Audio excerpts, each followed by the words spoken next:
I'm already a millionaire in my mind. I don't see it yet, but I believe it now. In the same way a seed is called by its finished form, I'm accepting my divine inheritance as a child of God. I'm meant to have life and have it more abundantly. My treasure on earth shall correspond directly to the treasure in the heaven of my mind. Abundance is my birthright. Ashe, amen, and so it is.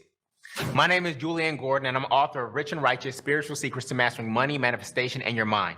After becoming a multimillionaire through real estate investing, I was moved by God at the beginning of the pandemic to share my money mindset that allowed me to quit my job in January of 2009 at the bottom of the last recession and achieve full financial freedom. I own my mental real estate before I own any physical real estate. This book is like some of your favorites: Rich Dad, Poor Dad, As a Man Thinketh, Think and Grow Rich, and the Bible all in one.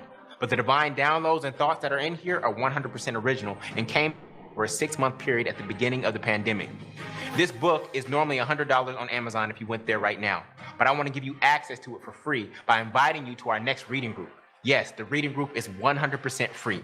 Every weekday for 100 days straight, I'll be reading and discussing the 10 money commandments in the book that make money come to you in your life easily, more frequently, and abundantly. And it will take about 30 to 45 minutes as we read 3 to 5 pages per day until we finish the book and reprogram your mind around money. Why 100 days? Well, if you are 30 years old, you've lived for 10,950 days. And we have to deprogram and reprogram the negative, scarcity-based money mindset society has taught you. And I believe I can do that in just 1% of the time in about 100 days. I'm done with shelf help. You know, when you buy a book to change your life, but you never read it, it just sits on your bookshelf and collects a whole bunch of dust. We off that. When is the last time you had an author actually read their book to you out loud because they cared about you getting the information in your soul? I'm not just here to get this book in your hands. More importantly, I want to get it in your head and your heart, because that's where the real transformation occurs, in the conscious and the subconscious mind. As scripture says, be ye transformed by the renewing of your mind. This is not the type of book that you just read once. To renew the subconscious mind requires repetition over and over and over. So if you joined us last time, I encourage you to join us again. I myself have read this book over 10 times already. So click the link to join our next reading group, and when you sign up, I'm going to give you the first 2 chapters of the book for absolutely free on what is money and abundance is your birthright, so that you can start your journey to a more abundant life today.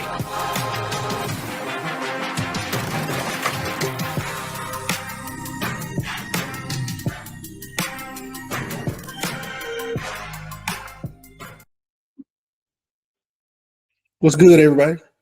This is your boy Fabian coming back at you with another day in reading of the Rich and Righteous. If you're new, this is your first time tapping in, welcome. We are doing the 100-day challenge of the reading of the Rich and Righteous. We are on day 33. So if you have participated in all 33 days, congratulate yourself, salute yourself. I just want to go ahead and just kind of acknowledge the journey that we have been on so far.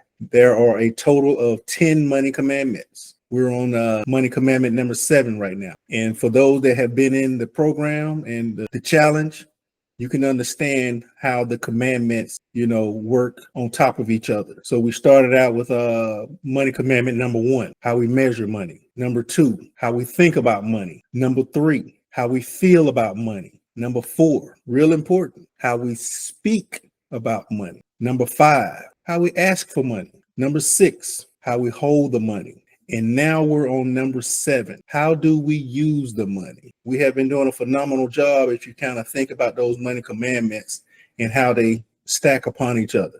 Measure, think, feel, speak, ask, hold, and now use. How do you use this money now? Now that we done learned all those different tools, how do we use the money? So day 33, man, 6 forms of capital creation. 6 forms of capital is pretty long, so we're going to end up breaking this down into 3 or 4 days. But let's go ahead and get started today with part 1, and we're going to let Julian kick off our reading. The 6 forms of capital creation. The scripture for the day is 2 Peter 1:3, and it says, His divine power has given us everything. His divine power has given us everything we need for a godly life through our knowledge of him who called us by his own glory and goodness. Right? Does it say he gave us some things that we need? No. His divine power has given us everything we need to live a godly life. Everything we need. There is nothing left out. Everybody type that in. There is nothing left out. Batteries are included. You ever bought something, right? And you're ready to use it and the batteries were not included? That's not how God operates. God gives us everything that we need to succeed, right? Why would God give us a purpose in our lives and then not give us everything that we need to succeed, right? Now, most of the things are going to be inside of us. There'll be some things that come to us through other people, but most of the things that we want in life, right? And most of the things that we want to come to us must come through us. Most of the things that we want to come to us must come through us, right? And if they don't come through us, then they will come through other brothers and sisters, other children of God who are in their purpose and show up for you at that divine time. Okay, so we're on page 246. We're starting the reading.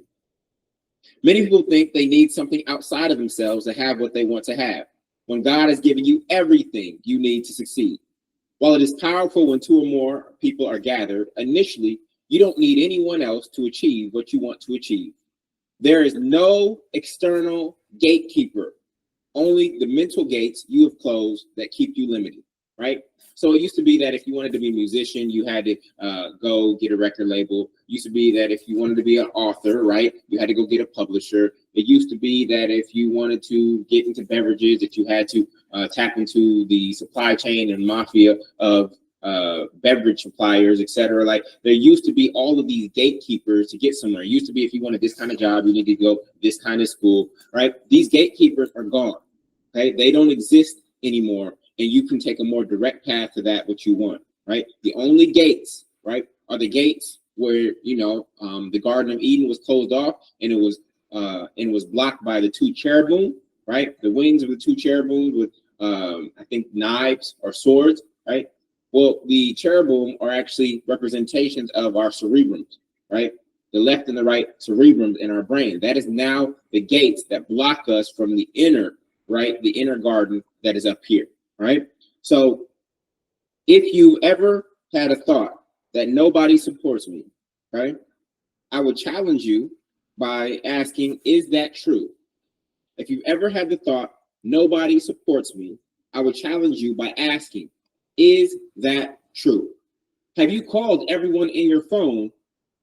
Have you called everyone in your phone contacts to tell them about what you're up to?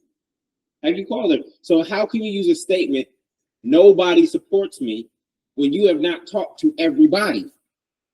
See how we use these blanket statements when one or two people reject us, one or two people don't believe in us. We take that evidence, right? We take that fact and then we apply it to everybody and we make it larger than it actually is. You have not actually talked to everybody. So how can you say nobody supports me? There may be one contact amongst your social capital, which we're going to talk about, right? There may be one contact among your social capital that could open the financial floodgates for you if they knew who you are and what you were up to. Instead of thinking, I don't have everything I need, consider asking yourself, have I used everything I already have? Anytime you, I don't have everything I need, right? Instead, turn the table and say, have I used everything I have? See, God does not give to you when you already have more than enough. So we have to actually use that which we've been given, and then go back to the Mother, Father, God and say, I need more, right? When you're a child, you don't get more until your plate is empty. It is selfish and it is greedy to ask for more when your plate is still half full, right? So that's where your eyes are bigger than your appetite. If you didn't have what you needed, you would be permanently stuck until something outside of yourself freed you. By assuming that you must, I need you to assume that everybody say, I must have everything that I need. I must have everything that I need. By assuming that you must have everything you need to get to the next step, it causes you to look at what you do have instead of what you don't think you have. And to he who has, more shall be given. Mark 4:25. You see how it works? We actually have to use everything that we have first before we can get more. But some of you just want to have, right? Only use a little bit, have extra, and still be asking for more. Again, when we talk about that in the form of savings, that is your financial insecurity. You haven't even used the economic resource that you've been blessed with. And yet you want more. and you're going to hold it in a savings account where it's doing nothing. It is just dead presidents. And so that's actually for your financial insecurity, not for your financial security. You are thinking in your conscious mind, right? You're thinking that this is for my financial security, but from a godly perspective, it actually demonstrates your financial insecurity. So you haven't even used all the resources that you already have, yet you're asking for more. Okay? This is where you get stuck in many cases. You're not even using everything that you have. Are you using all of the time that you have wisely? Are you using all of the information and knowledge you have wisely? Are you using all of your gifts, talents, and strengths wisely? Are you using all of your personal contacts wisely? Are you using all of your brain to the extent that you can access it wisely? Right? They say we only use a small portion of our brain. So I've categorized what you already have into the 6 forms of capital to help you appreciate the abundance that is already within you and around you. As an asset alchemist, the way you put these 6 forms of capital together can help you manifest anything that you desire. God does not give you what you want directly. What you want to come to you must come through you. What you want to come to you must come through you. And so I believe that these 6 forms of capital are going to help you categorize and start to think, oh, I do have something in that form of capital. I do have something in this form of capital. Oh, wow, I have a lot to work with. That's what I want you to recognize here, right? So just think about this from a biblical context. God didn't give Noah a boat. Does God have the ability and the power to give a boat? Yes. But God manifests through who? Through man. God manifests through man. That's why the first 3 letters of manifestation are man. Manifestation cannot happen without man. Okay? So God did not give Noah a boat. Instead, it gave him what? It gave him trees and faith.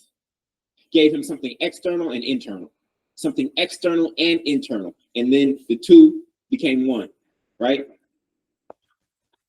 God didn't give Jesus 5,000 fish, correct? God gave Jesus 2 fish and what? Faith. So God gave Noah trees and faith. God gave Jesus fish and faith, right? God didn't give Joseph freedom from Pharaoh. Instead, what did God give him? God gave him the ability to interpret dreams and what? Faith. Gave him a gift to interpret dreams and faith, and that's what freed Joseph. God didn't give David victory over Goliath. God gave him a slingshot and a rock and what? And faith. Are you seeing how God does not actually give you directly what you want and desire, but God will give you the raw materials. As in Deuteronomy 8:18, it says, God gives us the ability to produce wealth. God doesn't give us wealth directly. God gives us the ability to produce wealth, right? And so it gives that song by Old Dirty Bastard a new meaning. Baby, I like it raw. Baby, I like it raw. Everybody type that. Baby, I like it raw. Get your mind out the gutter, y'all. Get your mind out the gutter. God gives us the raw materials, family. God gives us the raw materials to create and manifest that which we want. And as asset alchemists, we are meant to turn the raw into all. We are meant to turn the raw into all. Affirm that. I turn the raw into all. AWE. I turn the raw materials into all. We look at the pyramids, the Egyptians, right? Even though they demonized them in the Bible, which was incorrect, right? It wasn't in the actual Egyptians. That's what people do to make you hate your history, right? They demonize you first to justify their actions and their behavior. So anyways, the Egyptians turned, right, raw material, limestone, the gifts of mathematics, right, and understanding of the cosmos into pyramids. God didn't just give them a pyramid. They took the raw materials that were outside of them and inside of them and actually created the pyramids, right? So, baby, I like you raw. Whole new meaning now. Right? I'm going to spiritualize every song that you thought was corrupt and perverse and secular. I think that's what they call it. All right. So the first one we're going to get into is personal capital. Personal capital is how well you know yourself. These are the raw materials that are inside of you that you must cultivate. Personal capital is how well you know yourself. On the top of page 247. When anyone looks at you, they can't see your capital, your personal capital, because your personal capital lives where? Inside of you. It is the reason people want you on their team and to be associated with you because you're a great listener, you're wise, or you have great ideas. It's the reason your friends want you around them because you're very caring, very insightful, and because you're joyful and genuine. Your personal capital is made up of the inward characteristics that make you attracted to others internally, not externally, right? Your personal capital includes your awareness of your gifts, talents, strengths, weaknesses, purpose, passion, interests, and habits, okay? Now, notice I said your awareness. So these things are inside of you. They're already there, but you may not be aware of them, okay? You have gifts, you have talents, but you may not be aware of them. It also has to do with knowing what type of environments, motivators, and people you work well with and which ones you don't. So it's noticing what environments are best for you. Even though the environment is external, it's knowing how you produce at the highest level, right? This is self-awareness, knowledge of self, right? Knowing thyself is the key to success. In the Gospel of Thomas, a book that was left out of the Canaanite Bible, it reads, "And the kingdom of God is inside of you. Whoever knows himself will discover this. And when you come to know yourself, you will realize that you are sons of the living Father. But if you will not know yourselves, you will dwell in poverty, and it is you who are that poverty." I'm going to repeat that again. And the kingdom of God is inside of you. Whoever knows himself will discover this. And when you come to know yourselves, you will realize that you are sons of the living Father. But if you will not know yourselves, you will dwell in poverty, and it is you who are that poverty. You see why they left this book out? Because it gives you the real, right? Truth will set you free, and they don't want you to know the truth. There weren't many classes on college campuses to help you understand who you are. And most employers simply may not care who you are because they want to mold you into who they need you to be, right? You got a master's degree in this information and that subject, but did you master yourself? Have you mastered yourself, right? You mastered all this information outside of you, but the most complex thing on earth is a human being. And have you mastered your own psyche, your own mind, your own emotions? Have you mastered those things? That is what is actually going to get you to success, not just mastery of the outside. When we combine the inward and the outward, that is the most powerful combination, right? Oftentimes, you have to explore these things outside of traditional education systems and work on them on your own through personal development classes, coaching, and challenging yourself. So we're doing this 100-day money mindset reprogram. It's a challenge, right? You are challenging yourself to say, I want to relate to money in a brand new way. That's a beautiful, beautiful thing. Okay. In ancient Kemet, okay, today known as Egypt, the foundation of modern day education, above the entrance of many temples appeared the phrase, "Man, know thyself." The word educate comes from the Latin word educare, which means to mold or train, and educere, which means to lead out, right?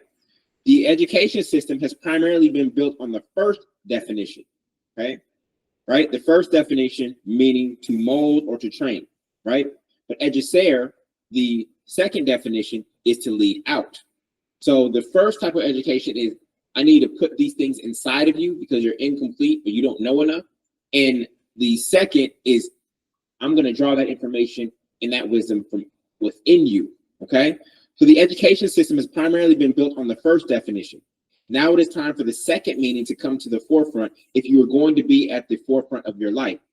Training is importing the ways of the world into you. And we know that we're not meant to be conformed unto this world, right? But be transformed by the renewing of our mind. Knowledge of self is how you export who you are into the world. And we talked about that. I'm an exporter of God's good. I'm an exporter of God's good. I'm an exporter of God's good. God has placed all the good inside of me. Said, let there be light, and it was good. Made this, and it was good. Made man, and it was good. It was all good. It was all good just a week ago. As spiritual beings having a human experience, we are meant to be in the world, but not of it. So we're not supposed to become so limited by the conscious mind and by the flesh that we think that this is actually who we are. This is a representation. This is an avatar of who we are, because when this temporary physical experience ends, we go back to spiritual form. We go back to spirit. We're spiritual beings having a human experience, right? So that is who you are. The part of that has not changed. Even though this life may seem long, this is still temporary in the scheme of things, right? This is just a little dot on the timeline. And remember, in God, there is no time. Time is a man-made concept. Money is a man-made concept. So we're down here wrestling with man-made concepts and ideas, right? And our spirit is trying to integrate. It's kind of like if I grew up on flatlands, but now I go to Denver, Colorado, and I'm a mile up in the sky, and I have to run there. Let's say I'm a runner and I've ran on flatlands all my life. Now I'm running in Denver, right? I have to adjust to that environment. I have to acclimate to that environment. Okay, there's nothing wrong with me, right? This is just who I am based on where I'm from. And now I have to acclimate to that new environment. And so that's what our spirit is doing here. And sometimes it takes a lifetime to acclimate. This is why sometimes it takes a lifetime to acclimate. Second paragraph, page 248.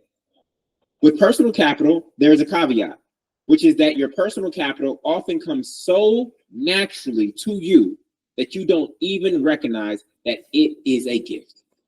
It just comes so easy to you. And you think that everyone can do what you do. We think I can breathe, so everyone else must be able to breathe too. I can write poetically, and I assume that everyone else can do it too. It's not until somebody holds up a mirror to you and says, that was amazing, or how did you do that, that you start to recognize that you have a unique ability in a particular area. So those are kind of key words that I need you to listen for when somebody's responding to something that you created and an expression that you've made in the world. What comes easily and naturally to you may seem like rocket science to everyone else around you. Listen for that feedback, because it is a sign that you have personal capital that you will likely want to build your life around. See, the goal is not to be like everyone else. That's what traditional education has taught you to do, right? They want you to have A's in every subject. But when you look at the world's most successful people, they didn't get A's in every subject, right? They mastered one or two in life. All you have to do is master one or two subjects in order to be successful. But modern day education tries to get you to be good or average in every single thing. You come home with 5 A's and 1 F, what do they tell you to focus on? They tell you to focus on the F. So while you're focused on the F, right, trying to bring your weakness up, what happens to the things you were strong at? They go down. That's the formula to average. Focusing on your weaknesses is the formula to average. So literally, you just need to find the one thing or two things that you do well, uniquely, and great, uniquely, and build your life around those unique traits, attributes, skills, and subject mastery. That's all you have to do. It's easier said than done, right? Of course, we know that there's a 10,000 hour rule to achieve mastery at something, right? But that is the goal. You remember Planet of the Apes? Why was Caesar so powerful? Caesar was so powerful, right? Because he could talk and speak English. Him and one other chimp could actually speak English. So that was his unique trait, and that's what made him so powerful, right? But we live in a world that teaches us monkey see, monkey do. Oh, they got an A in science, look at me. I got an A in science too. Oh, they got an A in math, look at me. I got an A in math too. Oh, they got an A in English, look at me. But like, we live in a monkey see, monkey do society where we're trying to be like everyone else, or we're trying to be conform to one type of archetype.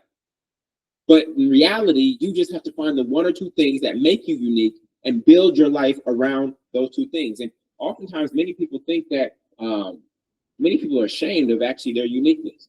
Let's say you just happen to be tall, right? Some people are ashamed of that because everybody else is short. But that's what makes you unique. So how do you build your life around that tallness?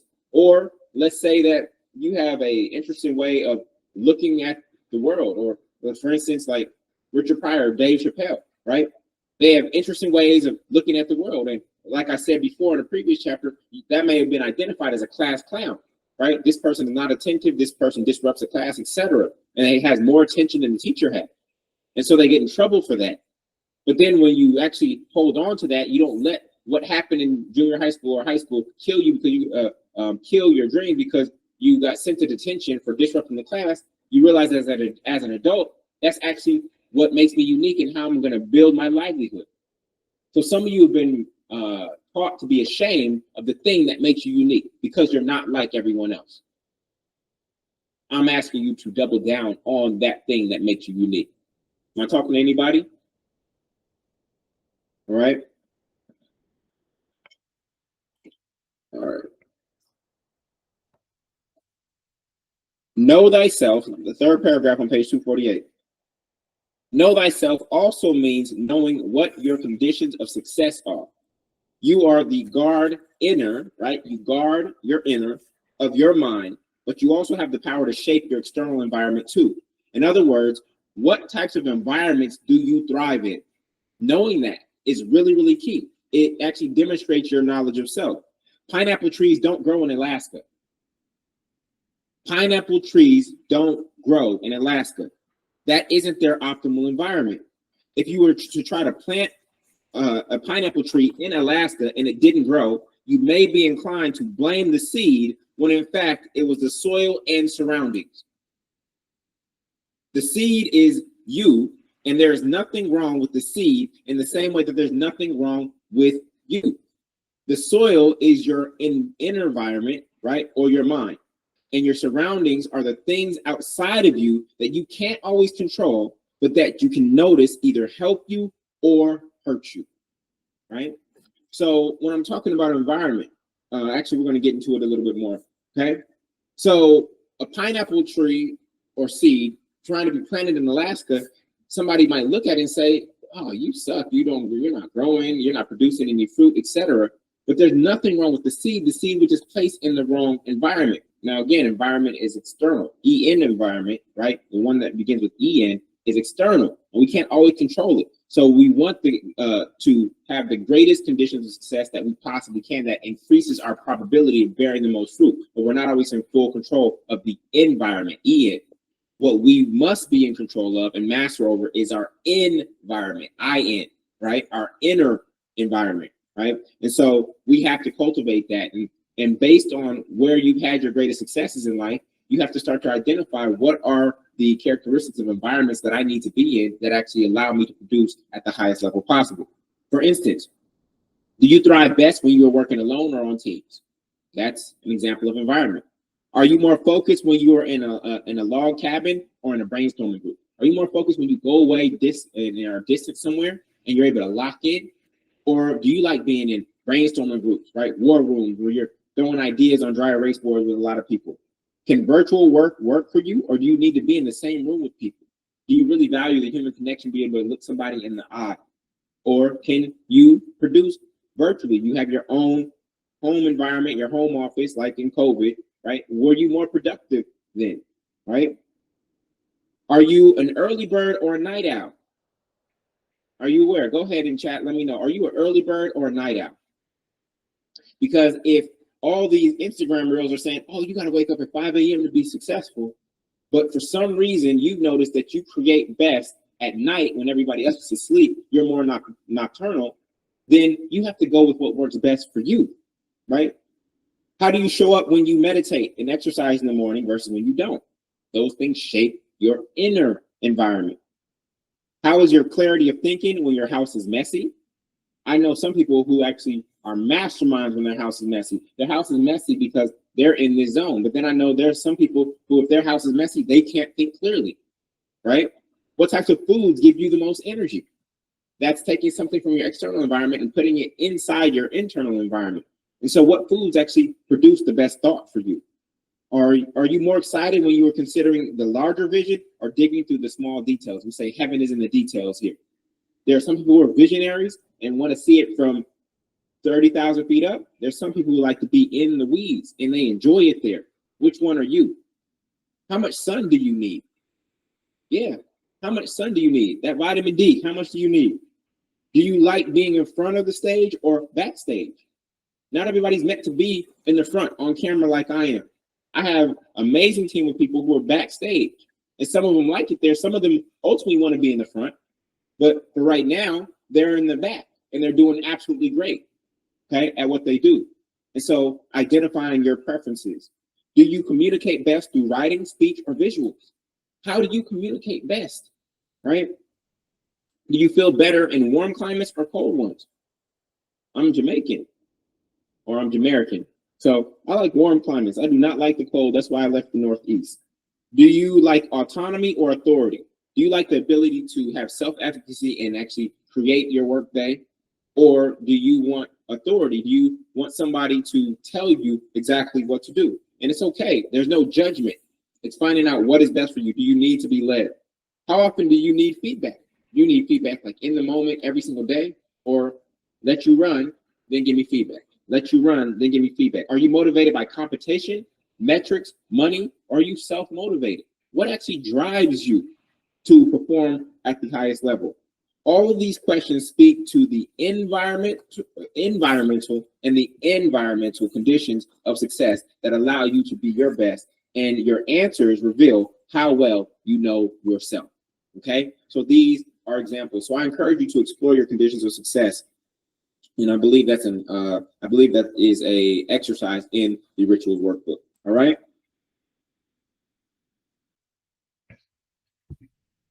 All right, this concludes day 33. Day 33 is officially in the books. Y'all know how I do. What are your takeaways? We've just started the 6 forms of capital, if you understand that. And like I said, this is a long section here, so we got through one of the capitals, personal capital. What are your takeaways? This section here, man, gets you familiar with learning more about yourself, man. What are you good at? What are you not good at? What are your strengths? What are your weaknesses? And once you find those things out, you build on them. They are your key metrics to building wealth. One piece I took away here is Julian when he's talking about external and internal. You know, God does not give you wealth directly. He gives you the ability to produce wealth. The example he gave with Noah, he didn't give Noah an ark. He gave Noah trees because it took wood to build the ark. So he gave Noah trees and he gave Noah faith. Another takeaway, man, find, you know, 1 or 2 things that you're good at and capitalize on those things. Once you get to know yourself, there are things that you do naturally without even thinking about it, and you're good at it. And there are people around you who applaud what you do and give you recognition. You think it's easy because it comes naturally to you, but to some others, it's a difficult process and they admire the way you do what you do. That could be something you can build on to increase wealth. So once again, man, 6 forms of capital. We just completed the first form of capital, personal capital, you know, knowing yourself. Once again, man, day 33 is officially in the books. Looking forward to the next reading. See y'all guys on the other side. Salute.